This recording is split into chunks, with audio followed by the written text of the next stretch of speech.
millionaire status, the 1% club, the 2 comma club. No matter how you slice it, becoming a millionaire is something very few people achieve in the grand scheme of things. But what if I were to tell you that yes, even the average Joe can become a millionaire? Now, you are correct in that you did not hear this in school, but you know damn well I could tell you that the mitochondria is the powerhouse of the cell. But how do you get to 7 figures?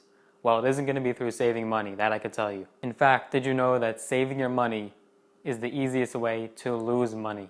By saving your money in a savings account, you are not keeping up with the rate of inflation.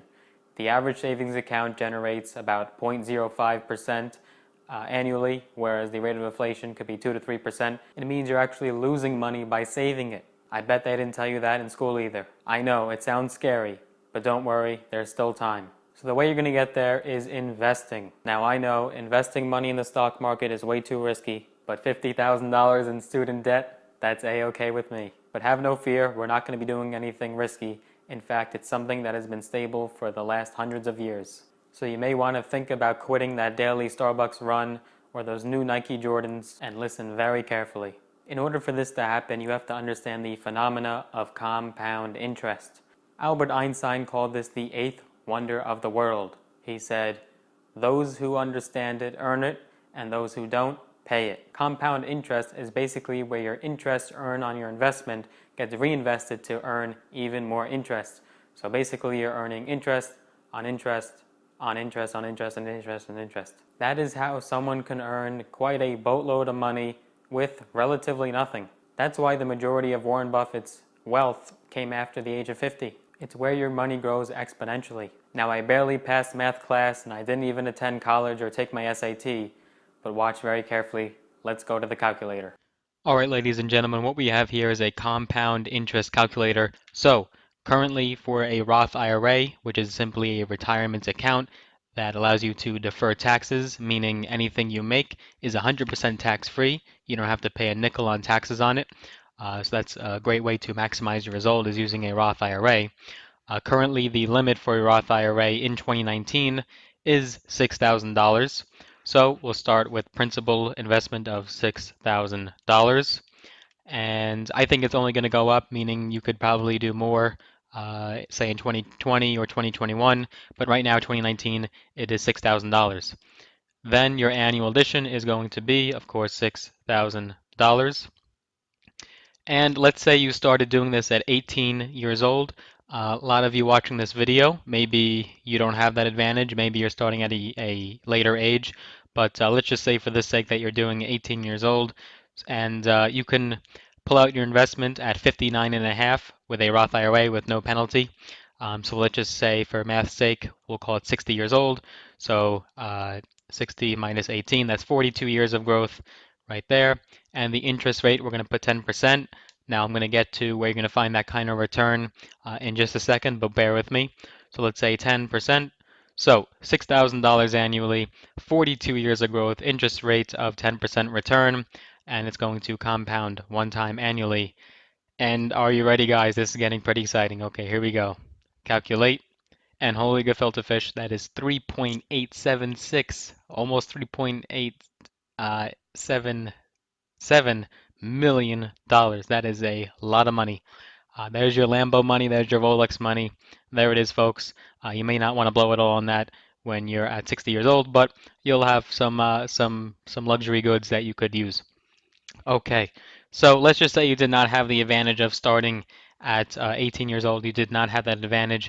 And let's say you started at 25 years old, right? So in this case, we'll do 16 minus 25. Just playing with my calculator here.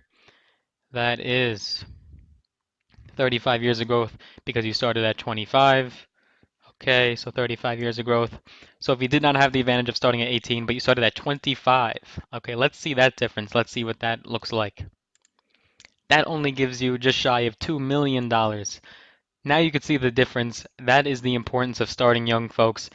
Just a few years could really make the difference of what your future looks like. So that's why it's so imperative to start young. You're going to want to start investing at an early age. I know you might think you need all this stuff now and, well, you only live once, let's just blow your money. But folks, let me tell you, you cannot rely on Social Security. It just came out that Social Security is being depleted. and virtually obsolete by the time in 2035. So you cannot just depend on your retirement money, guys. You can't depend on your 401k. You're going to have to invest your money. You're going to have to be smart with your money. So that's the difference right there. Now, let's say that you did start at 18 and you started instead of 6,000, let's say instead of a Roth IRA, you put it just in a normal brokerage account and you did $7,000 every year. $7,000. Let's see what that looks like. 42 years of growth, $7,000 a year. That is $4.523 million. Now you can see the difference of just what pennies, literally dollars, pennies a day, what that difference could make.